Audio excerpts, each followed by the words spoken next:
Most businesses don't need more HubSpot tools. They need a clear roadmap to use what is already that they already have. And that's where we come in. Welcome to HubSpot Mentors. In this episode, if you couldn't pick it up, we are talking about how we scope for HubSpot optimization projects. And it's to Semi's point, we have so many clients that come to us and they're like, we need to buy more hubs or more tools or unlock this. And we're like, no, you don't.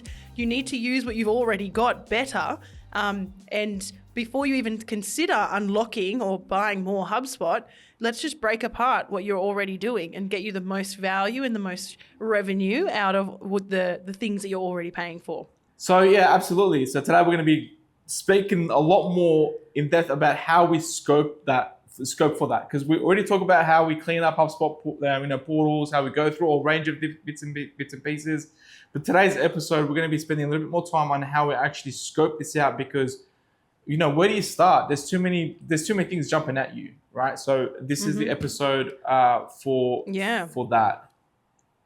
It's a bit of a behind the scenes look at how RedPandas scopes somewhat, you could say, complex optimization projects. It's a real blend, I would find, Semi. It's a real blend between what the client thinks they want and what they want. And then high performing, what do high performing portals actually look like? So we've been around the block long enough, really long time HubSpot solutions partner. We've been in hundreds of portals. And so we do know what a good portal looks like. And I guess this gets into some of our talking points today. Like, before we get into how we do it, I think it's really important listeners understand why it's important, the scoping, why it matters. And essentially, 90% of the work we're doing right now at RedPandas in our HubSpot department is optimization projects. So we do still sell new portals, but what we're finding the market is showing us is there's a lot of established businesses with established portals. They may have had them for anywhere between 2 to, let's say, 8 years. And we're seeing similar things like messy, outdated processes, change of roles and positions of different people in and out of the business. And companies are coming to us basically saying, we're either going to try one more thing with HubSpot and then move to something else, or we're going to buy more HubSpot and hope that solves our problem, which is never the solution. It still comes from a place of frustration. It's very important to understand. You've got a Rolls Royce, but you haven't maintained it to the point where you're gonna give up your beloved car because you didn't look after it, essentially. And so Exactly. Scoping it is. That's it. So scoping means that we eliminate risks of jumping into the delivery component of a project without a clear, structured deliverables and milestones. Yeah. So the first thing we do essentially is, obviously, sales have this this journey that they've just been on with this prospect. They've identified pain points. They've spoken to the right people in the team. They've offered them solutions, and our solution comes with a scoping session. So when you sign up to an optimization project with RedPandas, you also sign up to a scoping session. It's included in the price of the project, and that session generally is an hour to an hour and a half. Really, to be honest with you, it depends on the complexities of the project. Yeah. We've been doing a combination of 1 hour calls and then a couple of emails back and forth with the client. We've also done some more technical ones recently, which I'm sure you're going to talk to, where there's been 4-ish scoping calls with the client. And that's just the time we spent with the client. That doesn't include that offline time digesting and manipulating what we've learnt. But we will start with that kickoff call, where we kind of have to find this beautiful sweet spot between, this is what you've expressed to sales already, because we never want a client to feel like everything they've shared with sales has fallen on deaf ears just to get the sale, right? There has to be a really nice sales to solutions handover, essentially, and then eventually solutions to delivery handover. So there's this, we kind of say, this is what you've already discussed with sales. So we're not here to talk about the same things, but we will dig deeper into the why of these things. Why is this happening? Where is it happening? Who is it happening to? What does it look like? How often does it happen? And then we get this acknowledgement of exactly how long has it been happening. So during that kind of kickoff, there's that deep discovery of what we already know, and then learning more. So it's somewhat technical. I mean, it initially shouldn't be too technical, but it's in that first call where we go, oh yes, this is more technical, and then we need additional scoping technical calls. Yeah, you've probably got more experience on like those technical scoping calls, Semi. Anything you want to add there? Yeah, it's like what objects are they using, what objects they're not using, how are they using it, show me demo of if they're moving away from some tools, bringing some other tools, or they want to like clean up a whole bunch of data. So it's just going into those specifics, but understanding the why. I think that's the point. And we did talk about all these problems that people would have, but in today's episode, it's more about why we're asking these questions, and how do we carve out a path for us to go, okay, cool, the next steps are going to be this. It's about figuring that component out, and so that way it gets a clarity around the client. I guess one of the things that we'll typically look out for, which is data component comes in, but I had a good example of a recent one where the client would not trust the data that's already in HubSpot, actually extract info out and then manipulate it and try to feed it back into HubSpot.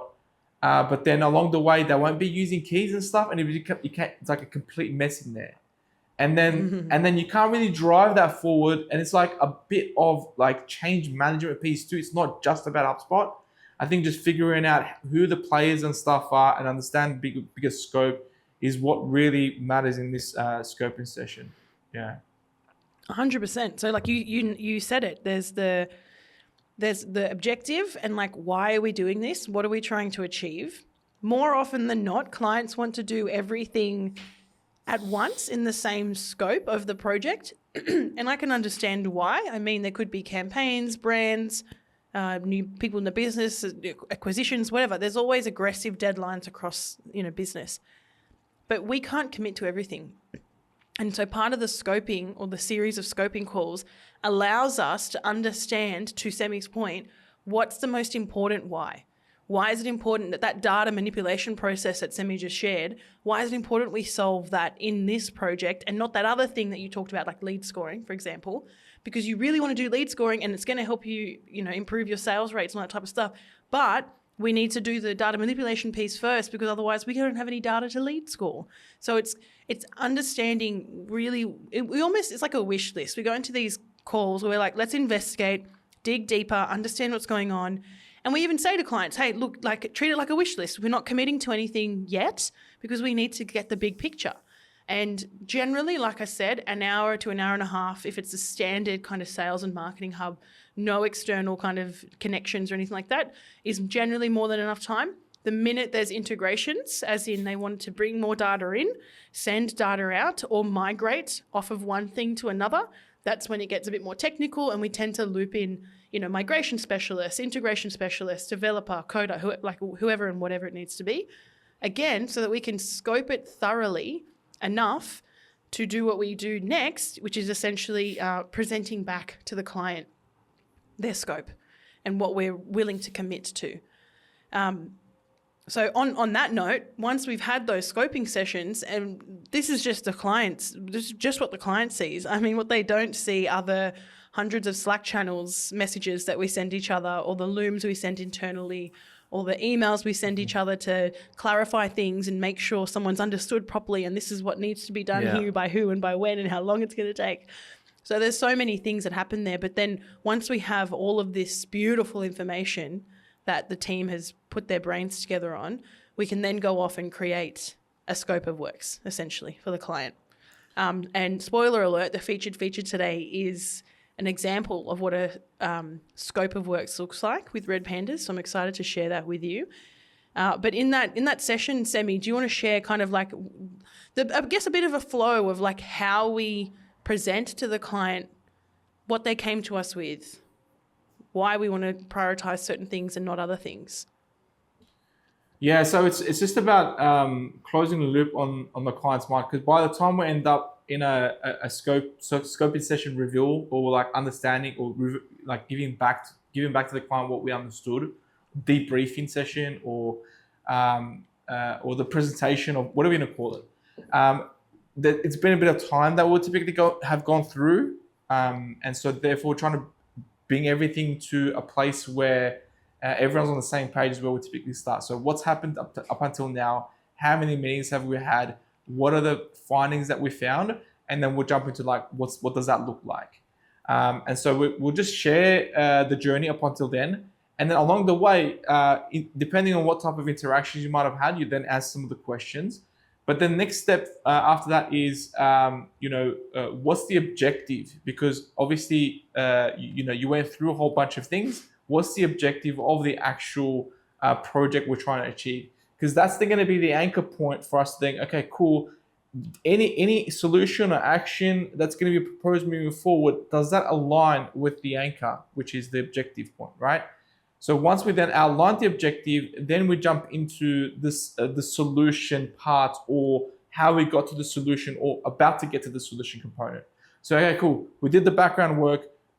This is the objective that we've identified. That's going to be super critical. Now it's about what are the options that we considered, right, before we present you the solution. Because if you don't understand, like if we just give you the solution at the end, go, okay, cool, here it is, then it won't, the project won't be meaningful enough for you to then lead the change appropriately within the team.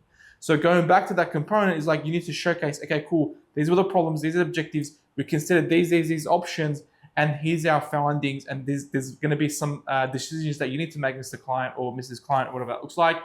So we'll need your support here.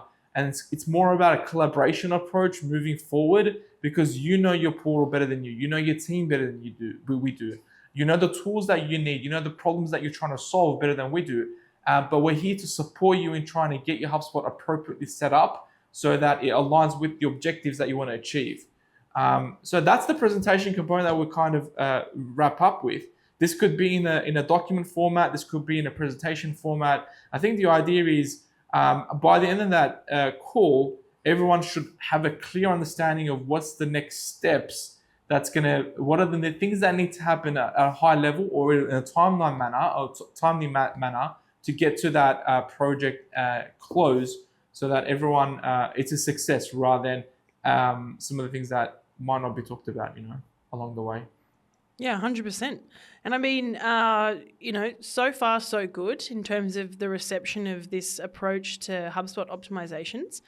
The feedback so far has been, it's been really clear.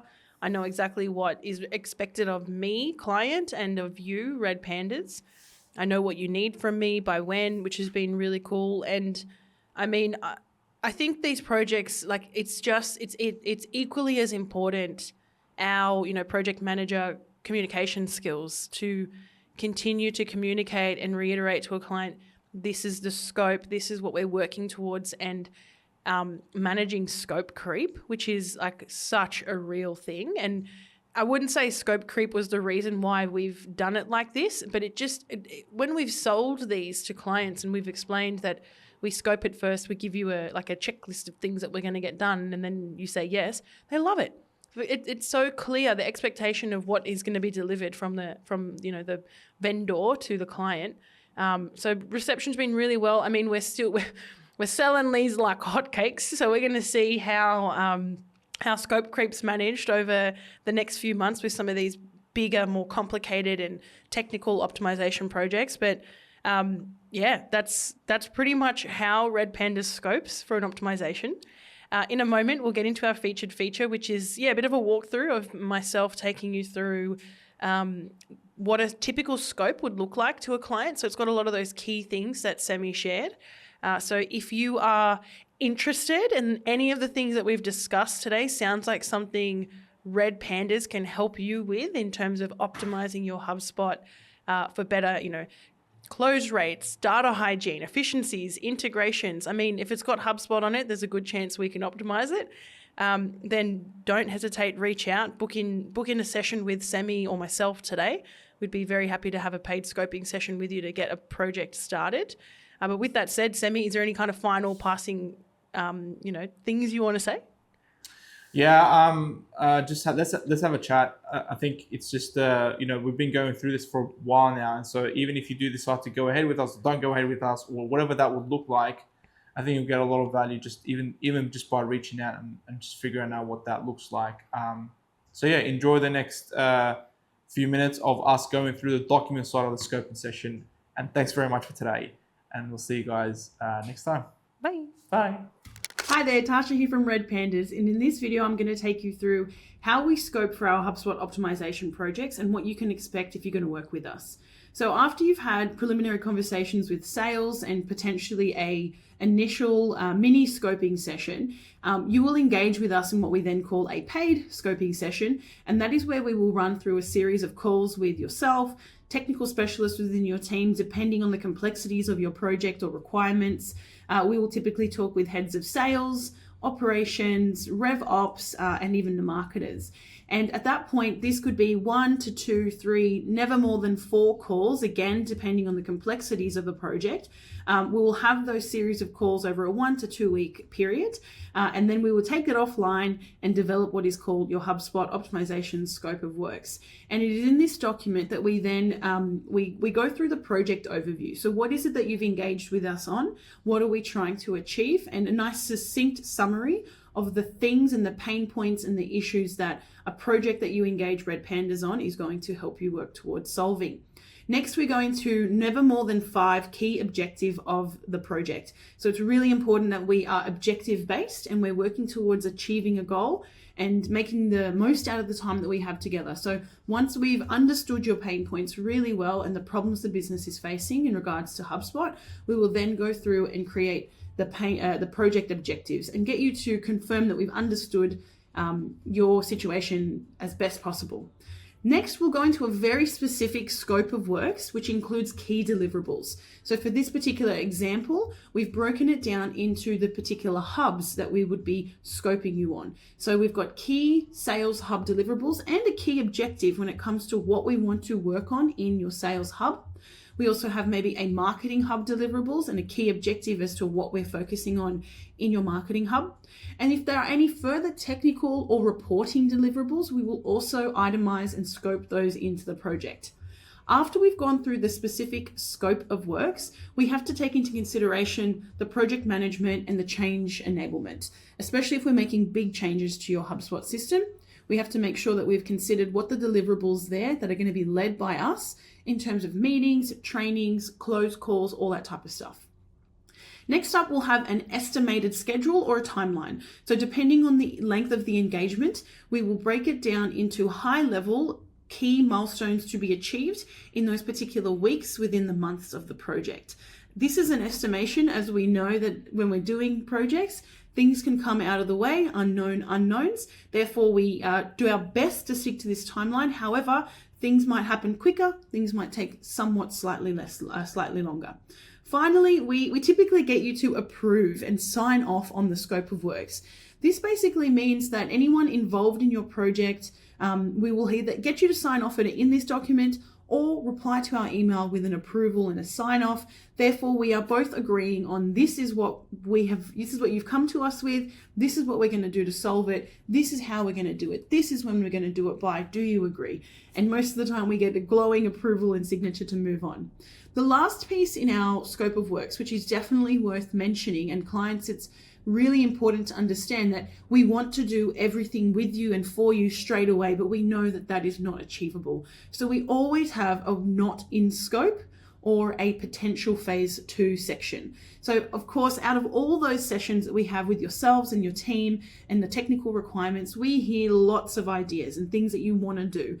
And often we're just taking heaps of notes down, creating that wish list. And then it's our job to come back to you to say, out of everything you've shared with us, this is what we can achieve in the 3.5 or 4 months engagement that you've come to us with. And what we can't get to are these things here. And what often happens is things that are not in scope. We can typically talk to them, consult on them, even train on them, but it's the build that we can't always get around to. And so what tends to happen is after a really successful optimization project, it's a very easy rollover into a phase 2 optimization project where we start to go through the initial not in scope items and of course anything that came up during the project that was out of the initial scope that was signed off on. And there you have it. That is how we scope for our HubSpot optimization projects. If you have any questions or you're interested in your own HubSpot optimization project, definitely get in touch with RedPandas as soon as possible, as we're very excited to work with you.